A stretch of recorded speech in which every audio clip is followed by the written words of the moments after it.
নমস্কার বন্ধুরা, আপনারা সবাই দেখছেন সরকারি সংবাদ ইউটিউব চ্যানেল। এই বছর কি দুর্গাপূজায় লকডাউন হবেই? এছাড়াও কেন্দ্র সরকার কি এবার দুর্গাপুজোতে লকডাউনের পথে হাঁটতে চলেছে?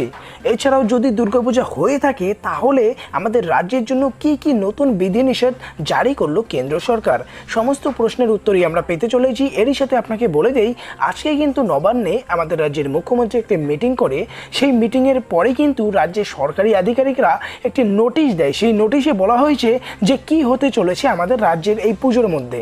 এছাড়াও আপনাদের বলে দেই যে গতকালই কিন্তু ৮১,৪84টা করোনা কেসে অ্যাক্টিভ ধরা পড়েছে। তো আপনাদের মতে কি দুর্গাপূজা করা উচিত কিনা অবশ্যই কিন্তু কমেন্ট বক্সে জানাবেন। আর অবশ্যই ভিডিওটিকে লাইক করবেন, এরই সাথে লাল রঙের সাবস্ক্রাইব বাটনে ক্লিক করে বেল নোটিফিকেশনটা অল করে দেবেন। বন্ধুরা, এই নোটিশে বলা হয়েছে যে কন্টেনমেন্ট জোন ও তার বাইরের এলাকায় কিন্তু কেন্দ্র সরকারের বিধিনিষেধ অনুযায়ী নতুন নতুন নিয়ম যোগ হয়েছে।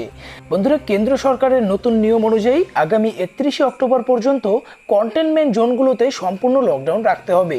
এবার কোন কোন এলাকাগুলিকে কন্টেনমেন্ট জোনে অন্তর্ভুক্ত করা হবে সেটা কিন্তু নির্ধারণ করবে রাজ্যের মুখ্যমন্ত্রী। কড়া বিধিনিষেধ জারি হবে কন্টেনমেন্ট জোনগুলিতে, তবে অত্যন্ত আবশ্যিক কাজে ছাড় দেওয়া হবে বলে জানিয়েছেন কেন্দ্র সরকার। এরই সাথে বলা হয়েছে যে বাঙালিদের প্রাণের উৎসব দুর্গাপুজো এবছর পালিত হবেই, তবে ধুমধামের সাথে নয়। কেন্দ্র সরকারের দেওয়া বিধিনিষেধ মেনেই এই উৎসব পালন করা যাবে।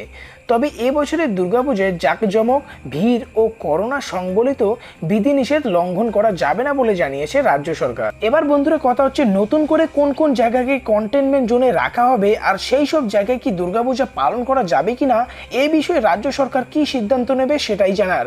অবশ্যই চ্যানেলটির সঙ্গে সাথে থাকবেন, তো আপনারা সমস্ত আপডেট সবার আগে পেয়ে যাবেন।